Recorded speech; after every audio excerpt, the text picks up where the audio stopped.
In the Srimad Bhagavatam, in 5th canto, there is a true story of an emperor named Bharath, who was ruling the whole planet in such a perfect way that the planet is still named Bharatvarsha.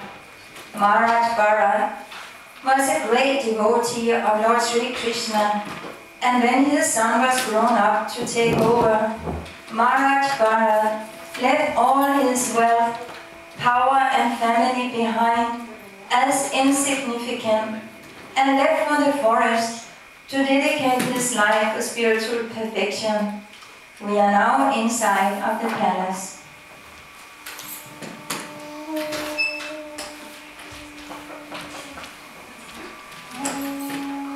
Father.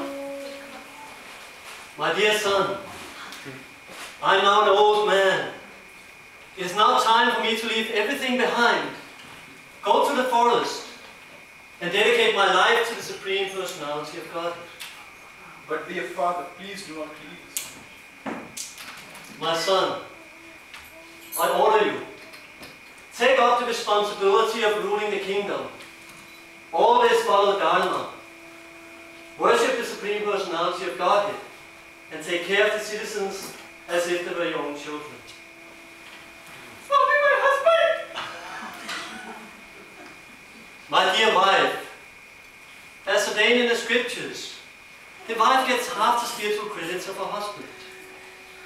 I'm doing this for the welfare of the citizens. You're my heart is so sorry. You leave me alone. Mother! Please do not be sad. It is Father's duty to renounce the kingdom for the benefit of everyone. Mother, please. Bharath thus left everything behind and went to Pulaha Ashram, where the Supreme Personality of Godhead is worshipped by his pure devotees.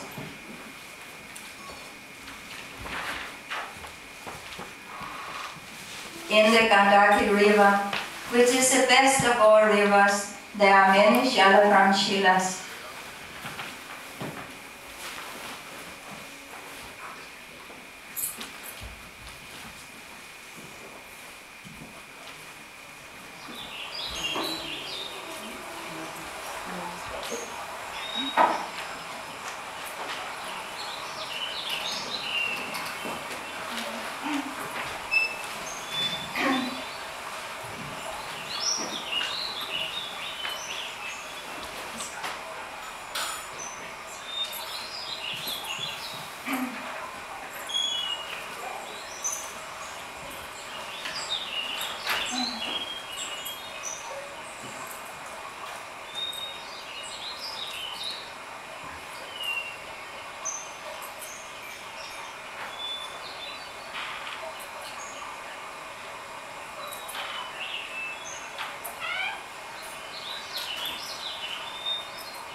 Here, Bharath collected a variety of flowers, twigs, and tulasi leaves, and various roots and fruits. His heart was completely uncontaminated, and he did not have the least desire for material enjoyment. He gradually lost all attachment for performance of regulative duties and were immersed in love of God. The hairs on his body stood on end, and all the ecstatic bodily symptoms were manifest. Tears flowed from his eyes, so much so that he could not see anything. Bharath is sitting by the river, meditating, when a deer comes to drink water. While drinking, The deer becomes frightened by the roar of a lion and jumps in the water, giving birth. As Bharath observes the scene, the mother deer dies, and Bharath Maharaj picks up the baby deer.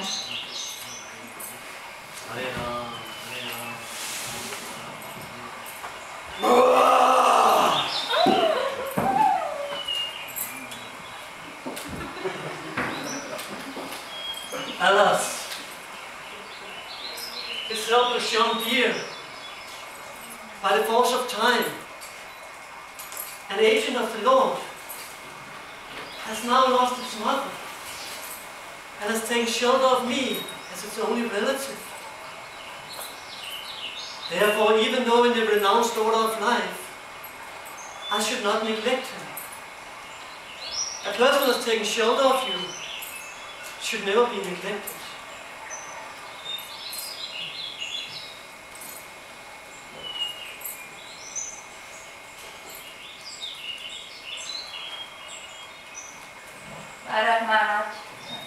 Bharath Maharaj became so attached to the little deer. When he was, whatever he did it together with the deer. When he lay down, walked about, bathed, he did everything with the deer. He carried it on his shoulders, kept it on his chest when sleeping, and sometimes kissed it out of love. After some time, he forgot everything about his spiritual advancement. However, one morning, Bharath Maharaj wakes up and realizes that the deer is gone.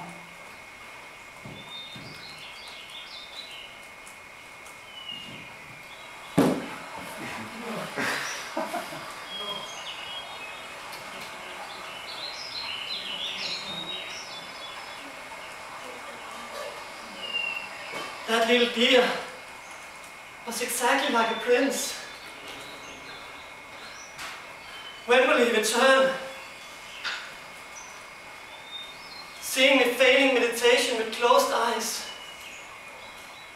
he would circumambulate me out of anger arising from love. Sometimes when I placed all the sacrificial ingredients on the crucifix, my little deer would come and touch it with its teeth, and thus pollute the whole offering. When I would become angry and push him away, he would sit down motionless, exactly like a son of a saintly person.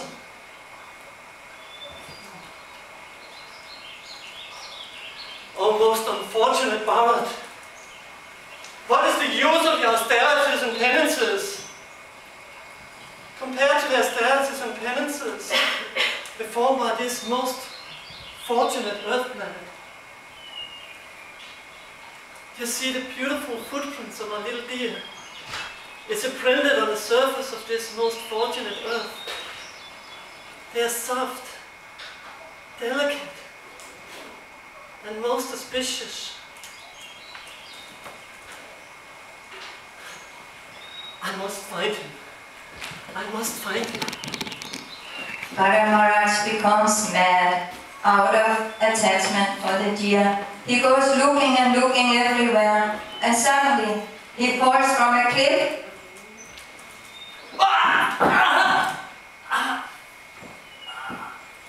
While he's dying, the deer comes to him.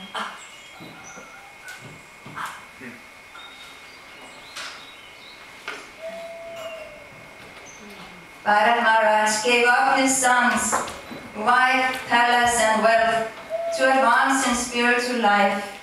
He took shelter in a solitary holy place in the forest.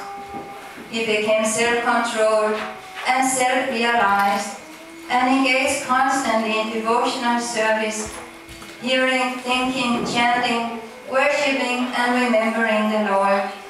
He was successful in his attempt, so much so that his mind was always absorbed in devotional service.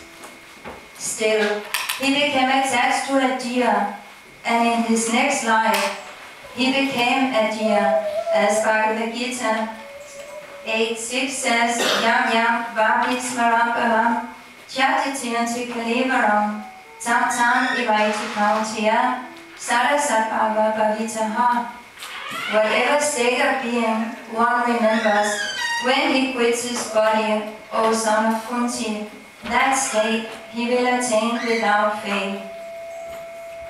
As a deer, he could remember his past life, and being very afraid of missing the goal of life again, the deer left to Pulaha Ashram, where the sages lived. Because Bharath Maharaj's mind was fully absorbed in thinking of the deer, he naturally took his next birth from the womb of the deer. However, because he was considerably advanced in devotional service, he did not forget his past activities, even though he was in the body of the deer. He could understand how he had fallen down from his exalted position, and remembering this, he left his mother deer and again went to Pulaha Ashram. In the Pulaha Ashram, Bharath Maharaj, now in the form of a deer, remembering his past life and his devotion to Krishna, always stood near the window to the Guru's ashram and very attentively listened to the daily Bhagavad Gita classes given by the Guru. The Guru and his disciples, who were all very learned, could not understand why they were so attached to this particular deer. They seemed more attached to the deer than to studying Srimad Bhagavatam. Om Namo Bhagavate Vasudevaya. Om Namo Bhagavate Vasudevaya. Om Namo Bhagavate Vasudevaya. Om Namo Bhagavate Vasudevaya. Om Namo Bhagavate Vasudevaya. Om Namo Bhagavate Vasudevaya. So, we are reading from Bhagavad Gita, chapter 18, verse number 66. Sarva dharman parityajya mam ekam sharanam vraja aham tvam sarva papebhyo mokshashyami ma sucha. So Krishna himself in this verse says, he is the Supreme Personality of Godhead. He says, abandon all varieties of religion and just surrender unto him. And do not fear, you do not have to fear. He vouches for that. And today is a special day, it's a Ekadashi. So we have to take advantage of this day by reading and chanting as much as we can. So I request you all to continue studying. I will attend certain duties and be back. Yes, Hare Look, such a sweet deer. It comes every day and listens to Srimad Bhagavatam. Isn't that unusual? Have you ever seen an animal interested in Srimad Bhagavatam? No, you're right. This deer is so alert and polite. Comes here every day and listens to Gurudev's philosophical instruction. That's so strange. Yes, really strange. What is this? This is an offense to Srimad Bhagavatam. Sorry, Guru. You are disobeying my orders. My orders. I asked you to study and you are looking at the foolish study animal. Go wash your hands. Yes, Guru. Sorry. It's okay. Nonsense. As soon as the disciples were out of sight, the Guru would secretly go out and pet the deer. He was ashamed to admit that he too had developed so much affection for a foolish deer, who was actually none other than Bharath Maharaj. Bharath Maharaj finally ended his rulership activities in the form of a deer. After giving up the body of the deer, Bharath Maharaj took birth in the womb of the youngest wife of a Brahmana. In this life, he was known as Jada. He could clearly remember the activities of his past life, and in order to avoid the influence of society, he remained like a deaf and dumb person. he was very careful not to fall down again. Therefore, he did not mix with anyone who was not a devotee. When Bharath Maharaj was in the body of a Brahmana, the people in the neighborhood thought he was a crazy and dull fellow. But within, he was always chanting and thinking of Krishna, the Supreme Personality of Godhead. Although his father wanted to give him an education and purify him as a Brahmana by offering him the sacred thread, Jada remained in such a way that his father and mother thought he was crazy. Due to his silence, some people who were no better than animals began to tease him in many ways, but he tolerated all this, being a pure devotee. Here we see Jada's father trying to instruct his son in Brahminical principles.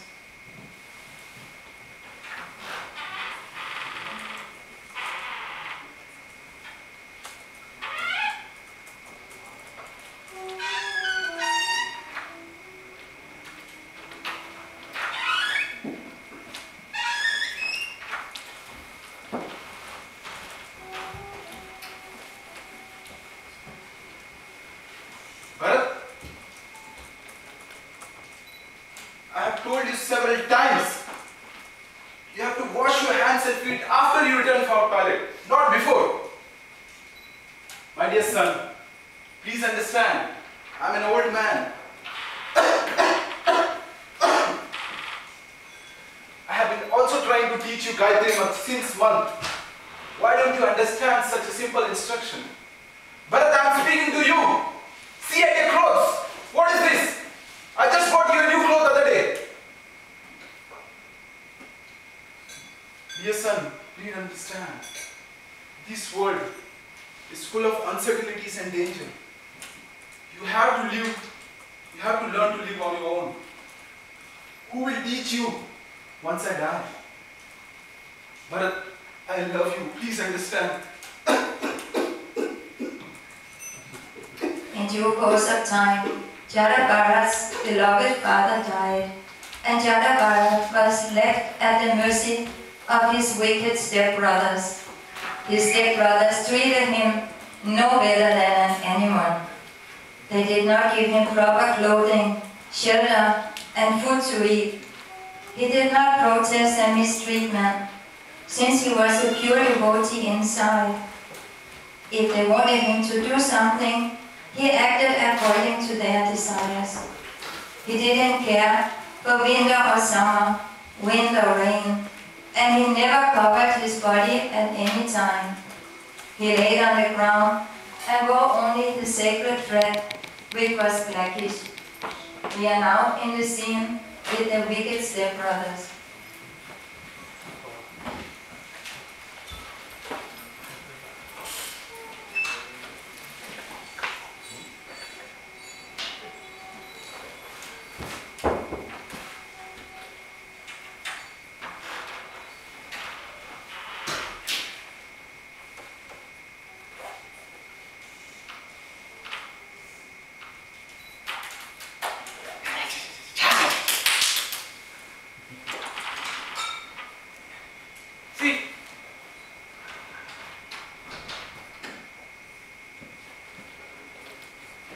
This is called काम करना काज का दुश्मन अनाज का.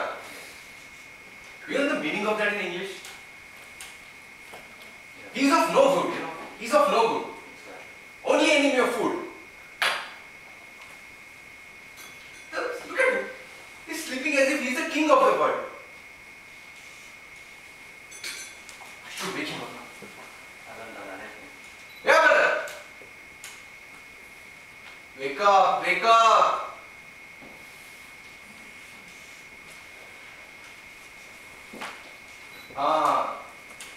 If you want something to eat, what?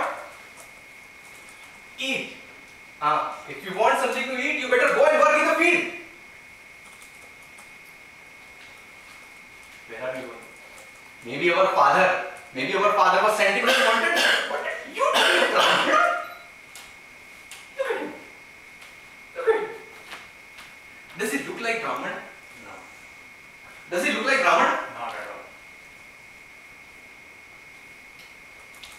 You are such a fool, you know, Bharath. You are such a fool. You know that? Such a fool. No use. Now go. Go and work in the field.